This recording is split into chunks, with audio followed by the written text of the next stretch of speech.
advanced. So he said, okay. Anyway, he went in there, but he hadn't had Diksha, or he hadn't had any initiation mantras or offering mantras or anything. So when his mother gave him the bhoga, he came in front of the deity and he put it down. And then he said, after a little while watching, why are you not eating? Eat. Eat. Eat. Why not eating? He started crying.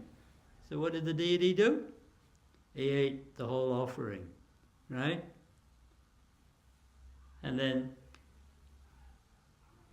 he took the plate and he brought it back to his mother. He said, where's the prasadam? Oh, the deity ate it. His mother thought, oh, he's not a naughty boy, right? He wouldn't have eaten it, and maybe a rat came in and ate it while he was offering it. So anyway, when a father, what was it, the father's name? Mukunda and... Mukunda was the father, Raghunandan was the son. Yeah, Raghunandan was the son. Yeah, Mukunda was the father. Yes. Whose appearance is it? Mukunda's or Raghunandan's? It was the appearance displays of Raghunandan. Yeah, Raghunandan. Disappearance, yes. So his father said, okay, he's not a naughty boy, so he wouldn't have eaten it. So, next day he made a bit of a trick, and he said, can you do this? I have to go out again. So then he went out, but he hid. He hid behind a curtain. And then the little boy comes and Raghunandan, he does the offering again. And the deity's standing there. And he said, hey, eat. Come on, eat. And then the deity pulls out and grabs a laddu, right? And he takes a bite out of the laddu, right? And then Mukunda jumps out from Mukunda jumps out. His father jumps out from behind the curtain. And says, gotcha, right? So then, if you're very fortunate, Gurudev comments that when you go to that temple, you can see the half-eaten laddu in that deity's hand. So when you're purified, you can see that. So if you don't see it, it means you're not purified yet. But we have a process in Kali Yuga, right? That very simple process. Chant Hare Krishna, Krishna Krishna, Hare Hare, Hare Ram, Ram Ram, Hare Hare. Okay, so I'm sure it's not Raksha. Oh, it was Bhakti Rak. Do you want to talk on Bhakti Rakshak, Sridhar Maharaj? I've got nothing prepared on him. Okay, it doesn't matter, I can say something. Anyway, Bhakti Rakshak Sridhar Maharaj, he confided in our Gurudev, Bhaktivedanta Narayan Maharaj, one time when he went to the Akara Mat, Chaitanya Gaudiya Mat, in Mayapur, then he saw one boy, young boy, 20, early 20s, right? White cloth, brahmachari, sitting with his feet up on a table, right? And then he was just, I think, don't remember whether he was chanting or not anyway, but he was probably chanting. And then big sannyasis would come up and they would pay their obeisances to him, and they would ask him a question with humble things, and then he would just, still with his feet up on the table, he would reply to them, and then they would offer their obeisances and go away, right? And Bhakti Rakshak Sridhar Maharaj, he said to Gurudev, he said, oh, I never saw this before. So I asked someone, who's that? He said, oh, you don't know? That's, what's his name? No. Bhakti Pragyan Keshav Maharaj. But what was his brahmachari name? Vinod Bihari. Right? So that's Vinod Bihari. So he saved Mayapur from the Muslims. Right? Before, if you go to that place where the garden is, that was a cemetery for the Muslims. So one time Bhakti Pragyan Keshav Maharaj, he organized all these flowers, big shrubs, big trees and everything. And in one night, he cleared all the graves, threw them in the Ganga. Gurudev says, no, not the Ganga, they'll get liberation if they throw in the Ganga. so he said, threw them in the river. and then he planted all these trees. So the next day when the Muslims came to do the namaz, right? Where's our graveyard? Where's all our ancestors gone? And this big thing. So they called the police. And the police came and they said, no, look, this is a well-established garden. Look at the size of these trees. It's been here for a long while, right? So Bhakti Rakshak Sridhar Maharaj was commenting this to Gurudev, right?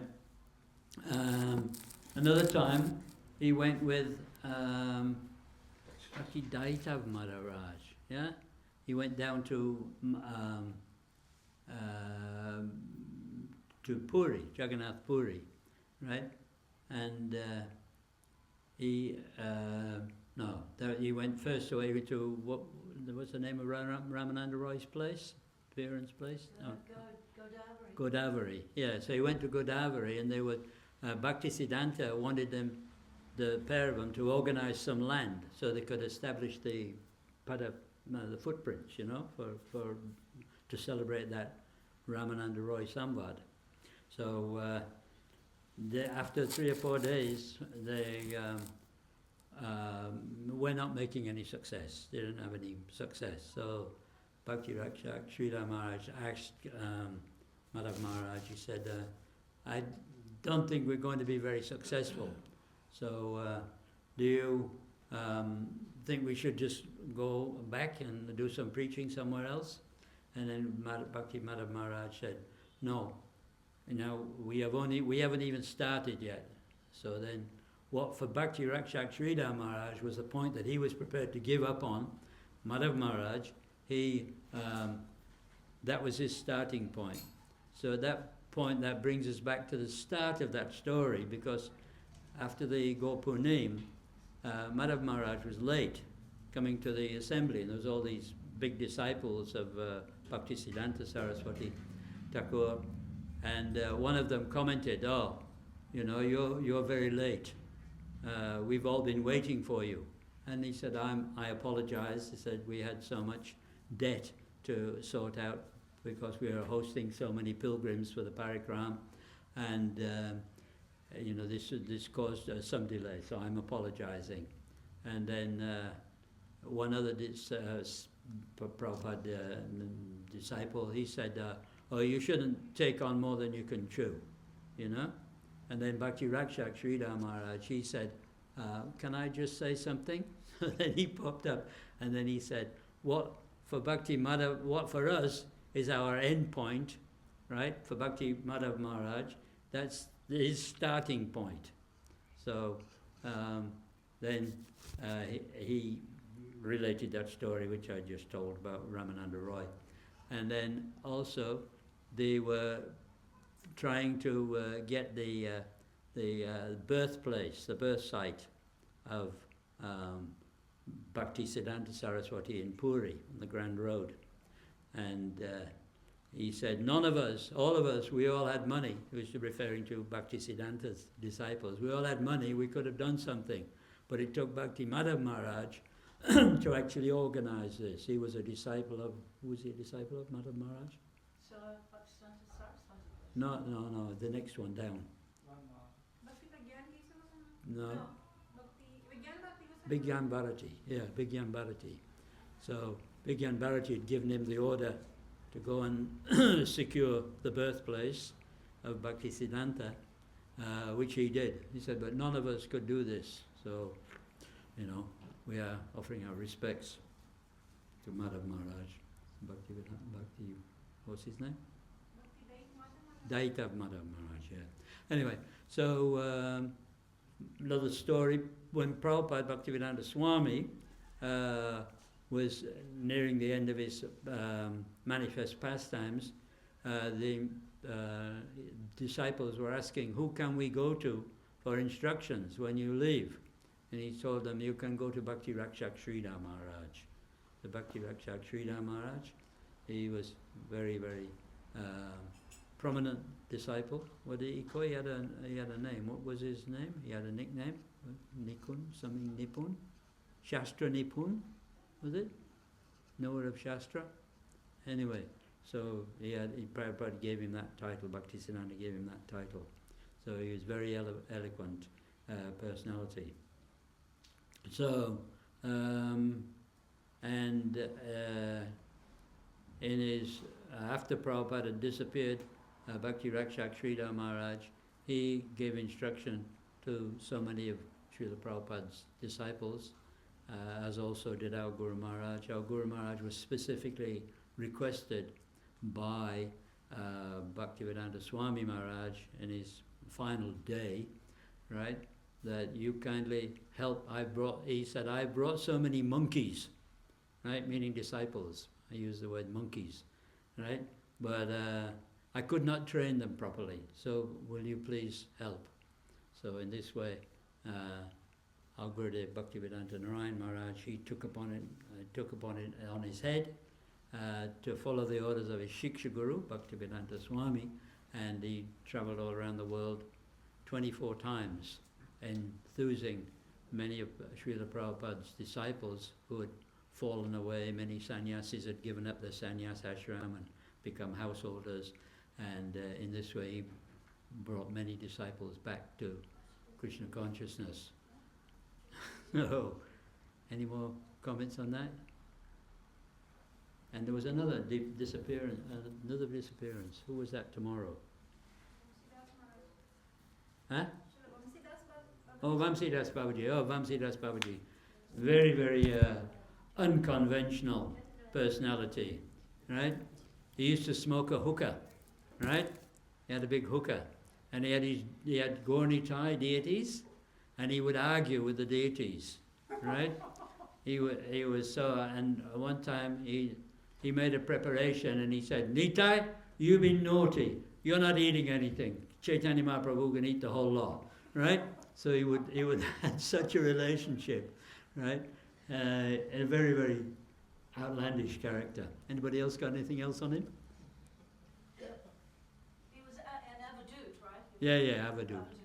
And he would also teach his Thakurji, Nitai Gaur, the alphabet. Sometimes I'd hear him at night teaching the deities the alphabet. Yeah,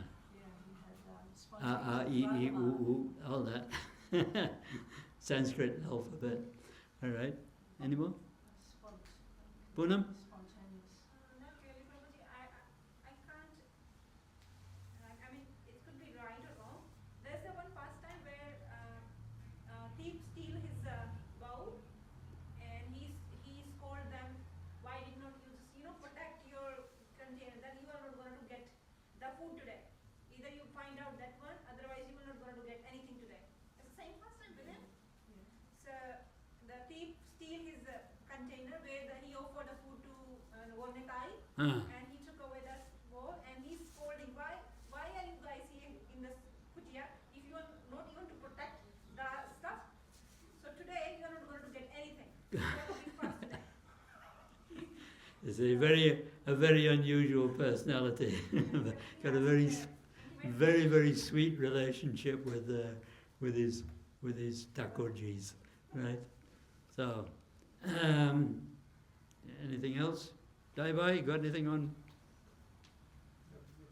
Vamsidas Babaji? Oh, this is really, but you're talking about him. Yeah. Okay. His disappearance day. You got anything else on Mukunda? We just dealt with Mukunda. It's his disappearance tomorrow as well. Is he the incarnation of Vamsi of Krishna? Huh? I'm not sure. Is the incarnation of the Vamsi of Krishna? No, that was the one that used to have the whip, Jai Mangal.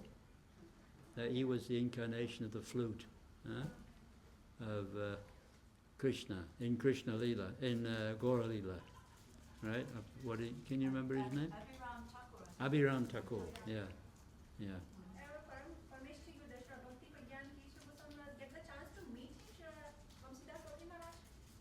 Now he met Gorkishore Das Babaji. Gorkishore Das Babaji locked himself in a paikana, right? In the toilet, a disused toilet. You've been in Indian toilets? Nobody would want to go there and live, right? But he went in there and he locked himself in. And all the dignitaries in the town, they came to him and said, "Oh, Babaji, please come out. This is not a fit place for you. We'll build you one nice kutir. And he says, no, he says, I don't want any material kutir. He says, I prefer the stench of this toilet to the material stench of Pratishta, right? So, and then in this way, anyway, Bhaktisiddhanta told Bhakti Pragyan Keshav Maharaj, who wasn't Bhakti Pragyan Keshav Maharaj at that time, because he took sannyas from Bhakti Rakshak Sridhar Maharaj. Is another glory of Bhakti Rakshak. Although Bhakti Pragyan Keshav Maharaj was superior in length of time serving Bhaktisiddhanta. He joined in 1916, and I think Bhakti Rakshak Sridhar Maharaj joined in 1922, somewhere like that. But anyway, it's quite a while later. So Bhaktisiddhanta told him that you go and see Srila Gokishore Das Babaji, who is locked in this toilet on the other side of the Ganga. And they knocked on the door, and he said, I'm sick, I can't open the door, I'm too sick. And then Bhakti Pragyan said, we are disciples of Bhaktisiddhanta Saraswati Thakur. Oh, immediately he opened the door, come in. And then he went inside. I think there was 3 of them went there. Can you remember the other ones? One lady disciple. disciple. I think it was his auntie. Yeah. Saraswati, something like that. Saraswati. She was the first female disciple of Srila Saraswati Thakur. Yeah. And then Priya, who was another disciple, a female disciple. Yeah. Anyway, what was Bhakti Pragyan Keshav Maharaj? Brahmachari? Vinod Bihari, right? So they went there, and then Bhakti Gokishore Das Babaji, he said that you will have many obstacles in your preaching, but I'm taking them all away.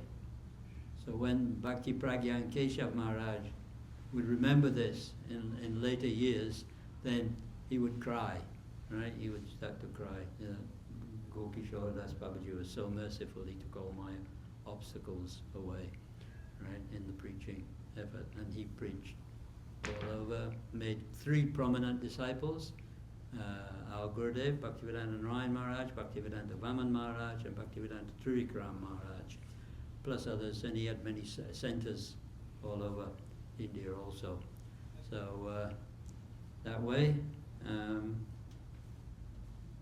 Krishna Premvadi, how long you got prepared to talk? I'm not sure. I can speak. You got at least 23 minutes. Okay. Can you handle that? By Guru's mercy.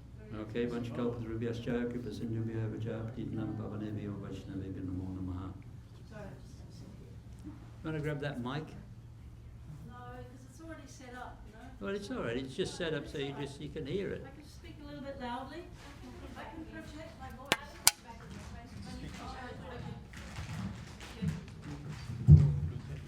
Sagyana Tunandasya Gananjala Salatya Chakshur Militam Jena Tasmai Shri Gurave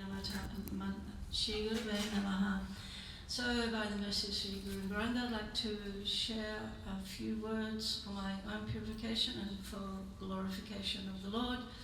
So, last week we were discussing, I thought I'd recap on, we were talking about Advaya Gyan Paratattva, how the Supreme Lord is Advaya, he's non-dual, he's the supreme absolute truth, and nothing in the universes is separate from him. Also, he is known as Ekam Eva Paramam Tattvam, that he is one without a second. So remember we were discussing this last week, so I thought it was good to recap and talk again. So we understand that Krishna is one, he's not 2 or 3, but it's described that by his Shakti, he manifests in so many different ways, and he's manifest, he's understood in 4 features. Remember we were talking about Swaya and Rup. Swaya means one's own, and Rupa means form. So number 1 is Krishna has his own transcendental, resplendent, beautiful form.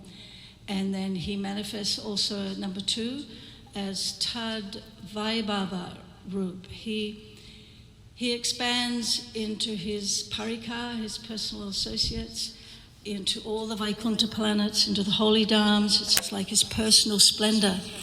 And number 3, he expands as Pradhan. Well, it's actually his Shakti expands, right? As Pradhan, the material nature, and number 4 as the Jivas.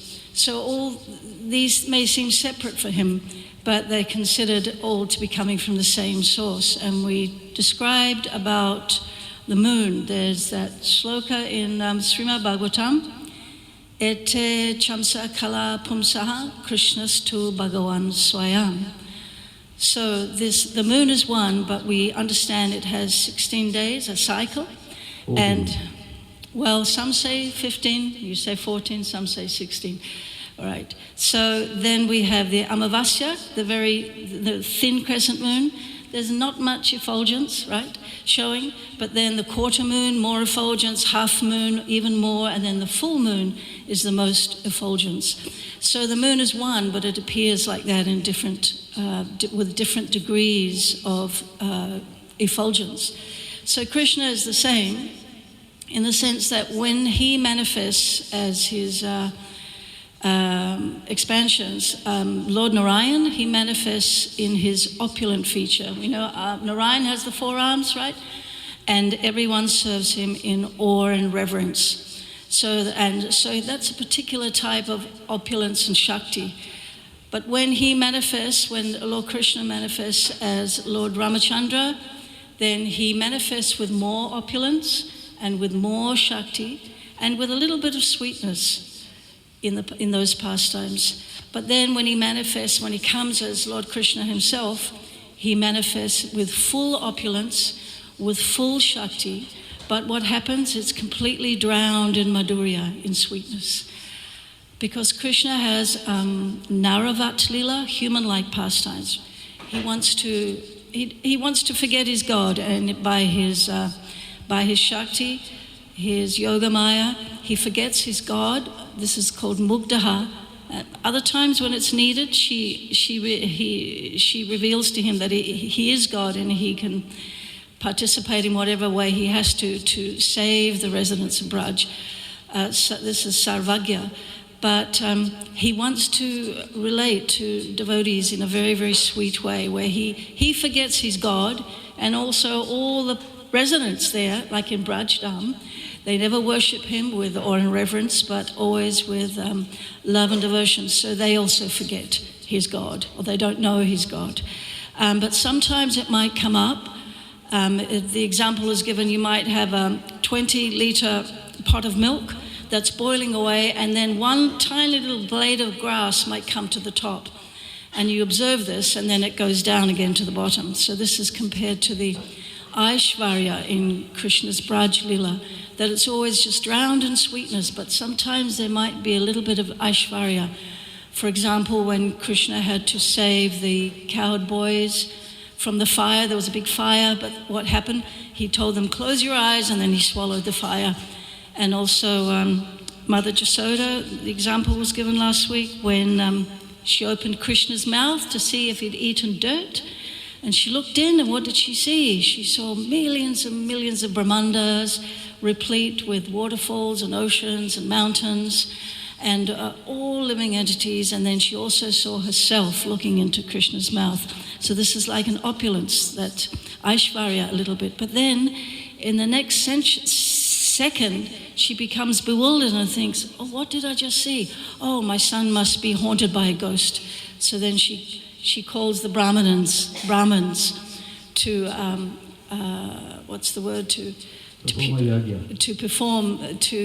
to rid him of this ghost. So there's never any, if there's any Aishvarya, though Vrindavan has the most opulence, and this is seen in a conversation with devotees in Chaitanya Lila also. So we're talking about Advaya Jnana Tattva, how Krishna's non-dual. And last week we explained how there's no duality between his body, between one part of his body, like his nose and his eyes or his hands. because all his limbs can perform every function of any other limb. Just like we discussed how when we offer the bhoga, he eats with his eyes, and when he instigates a pradhan, or the material nature, he impregnates Maya with his eyes also. So it's all interchangeable like that. And the reference was given in Brahma Samhita, Angani Yasya Sakalendriya Dritimanti. And then there's no difference in Krishna's all expansions, like Lord Nrsingadev. He looks different from Krishna's form playing a flute on the altar, or Matsya, or Nrsimha, Vamana, etc. But they're all coming from him. And so there's no difference there. And also, there's no difference also in categories different from the Lord, such as the Maya. Maya is like seemingly a different category in the living entities. But again, they're all coming from the Lord. So there's nothing that is separate from the Lord. And also, we discussed just briefly, I'll talk about Lord is one, but he's realized in three features, right? Vadanti tat vidas tatvam yajgyanamad brahmati paramatmati bhagyavani tishabhyate. So he's realized as his impersonal Brahman, as the effulgence, the Gyanis, they want to realize him in this impersonal form, as the light, the never-ending, undifferentiated light. And then the second a perspective in understanding Krishna is through Paramatma. The yogis realize him in the heart with the four arms, and they see that form there. But these are considered to be partial perspectives. But because Krishna is explained is Sat, Chit, and Ananda, right? He's full of eternality and knowledge and bliss. So those who worship him as the impersonal Brahman, they're realizing the Sat feature. The yogis realize the Sat and the Chit. But the bhaktas, when they realize his full, when they have darshan of his full form, full of all six opulences, then they have this darshan of Sat, Chit, and Anand. So just leaving that there, and I was thinking, Gurudev wanted us to know about this Advaya Jnana Tattva, and also he wants us to know everything, all tattvas, and gradually over lifetimes, by his grace, then we will get to that stage. But he mentions that we should know the Das Mula Tattva. So Das means 10, and Mula means root, or like fundamental, and Tattva means truth, right? The 10 fundamental truths. And this is given by Srila Bhaktivinoda Thakur. He's enunciated, described very clearly in the Jaiva Dharma, this amazing, like scripture here, you could say, that came in the Samadhi of Bhaktivinoda Thakur, and then he wrote it down for all humanity. So here, the Das Mula Tattva, it's divided into 3 sections. So let's just look at Sambandha, Abhideya, and Prayojan, right? So does anyone want to just talk about what Sambandha is? Can anyone say? Or if you don't, that's okay. We can extrapolate. Relationship. So relationship, that's right. So Sambandha means relationship. And actually, Bhaktivinoda Thakur says that Sambandha involves 3 understandings of Ishvara with the Jiva, and the Jiva with Ishvara, and Jiva with Maya, and Maya with Ishvara. So these different understandings of the material nature, the Jiva and Bhagavan. So Sambandha, yes, it means also relationship, and establishing one's relationship.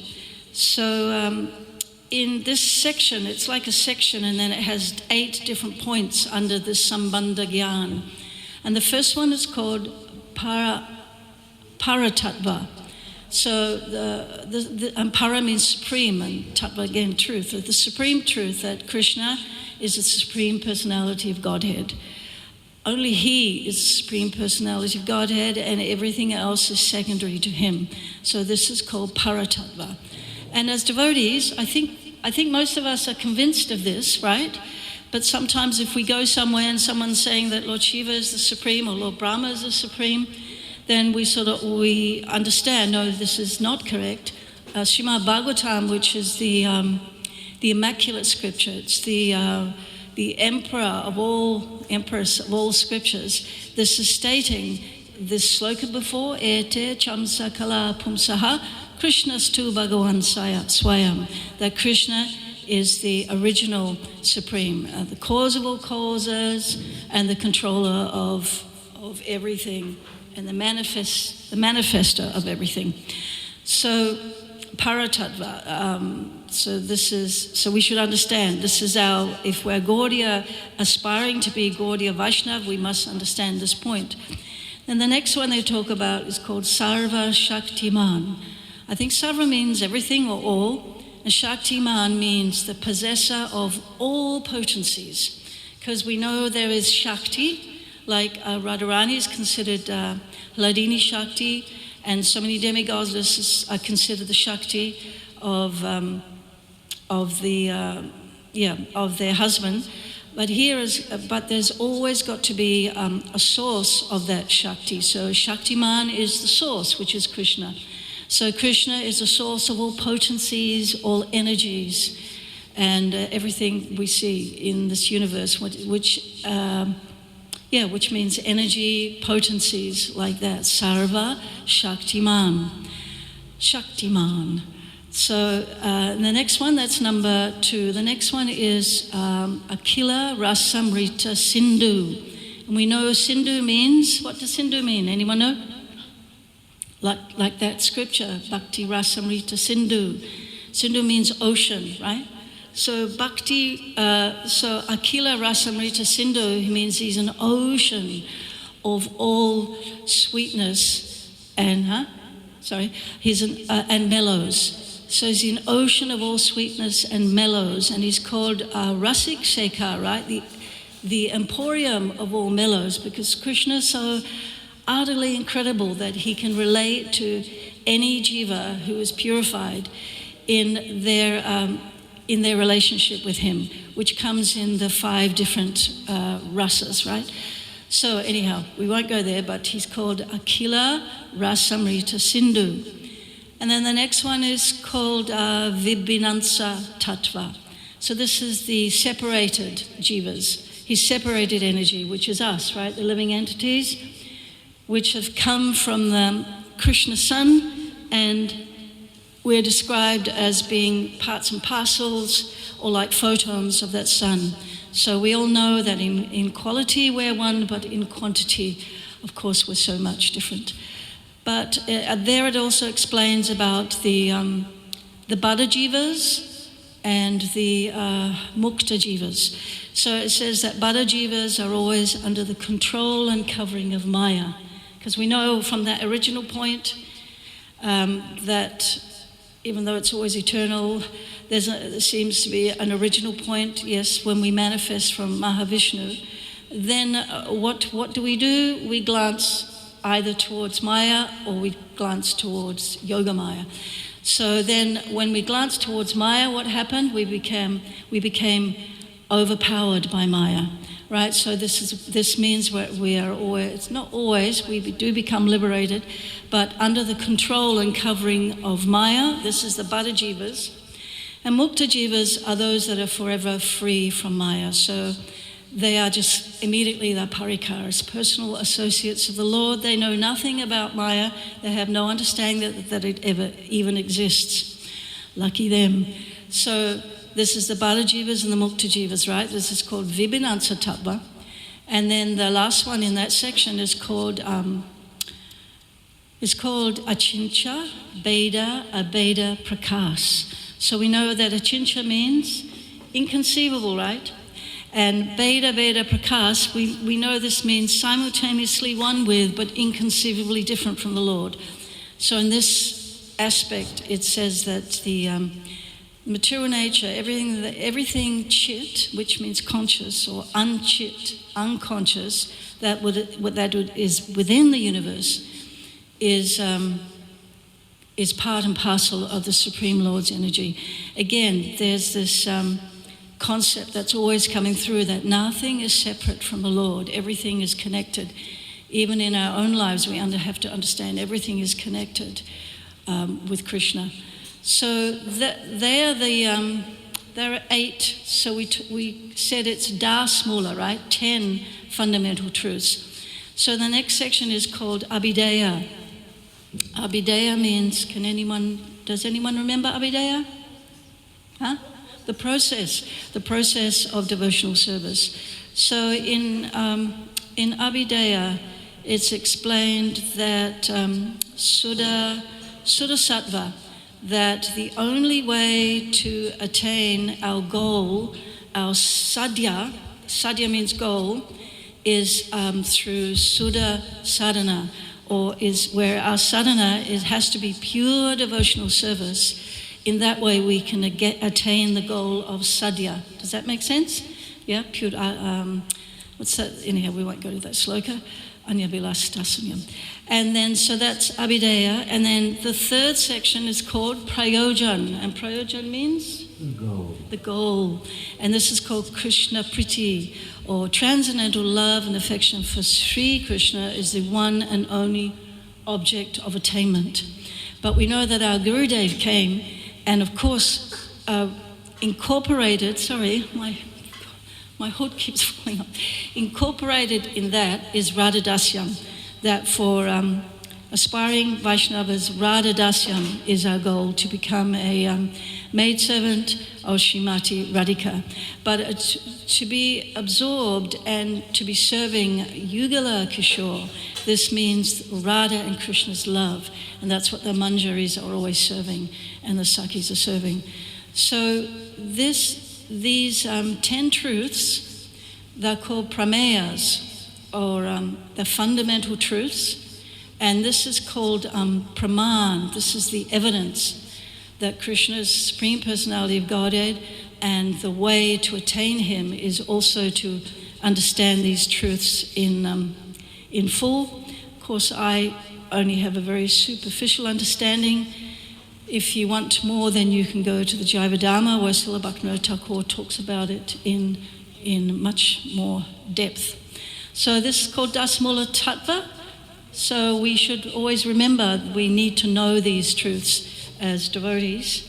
And also, I'd just like to say that, just in that regard, I just want to say a few more things, but any questions or comments as far as that goes? As far as Das Mula Tattva, I think it's quite straightforward, even though it's pretty inconceivable. So I think you probably all know, but I think it was Pran Gopal put up that upcoming so many festivals, right? So on the Friday the 8th of August, we have Julian Yatra, or the Swing Festival, starting at 6:30. Then Sri Balaram Jayanti on Saturday the 9th at 6:30. And Janmashtami, Saturday the 16th, and Prabhupada's Appearance Day on Sunday the 17th, and Radhastami on Sunday the 31st. So that's all on WhatsApp. And please do come to these festivals, because it's these are the mother of devotion, as explained in the song. These days are so auspicious, and they nurture our bhakti. I think that's all I need to say at this point in time, by Gurudev's mercy. Anybody else like to say anything or add anything? Any comments or questions?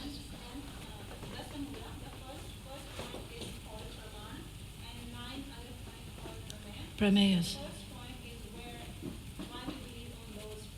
Yeah.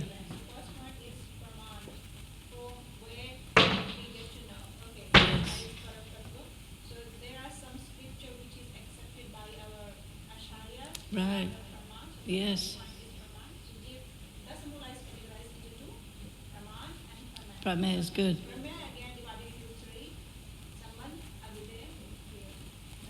Very nice, thank you. So Didi was saying that these pramayas that I spoke about, these 10 points, they're coming from Praman.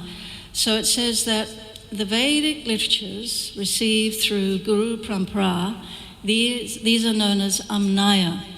And the Vedic literatures, along with the Smriti Shastras, which is headed by the Srimad Bhagavatam, which is what Diddy's saying. This is how we get to know what the pramayas are through the Vedic teachings, coming down through Guru Parampara, through these exceptional, immaculate literatures. And also says there that pratyaksh, which is direct sense perception. This is what we're perceiving directly through our senses, by our eyes, by our ears, nose, etc. Then, if that praman concurs with the Vedic teachings, this is also accepted as praman. Because otherwise, how do we actually perceive anything? We perceive it through our senses until we get to the point of Sabda Brahm, where we understand full transcendental, spiritual sound vibration, and see the form of the Lord. That's in the state of samadhi, or the state of pure consciousness. But before that stage, then we use our senses. So thank you for that. So we've got the praman and then the prameya. So the evidence and then the truths that are established by that evidence. Anything else there? I think that's it. Time. Okay. Yeah. Yes, I keep looking there.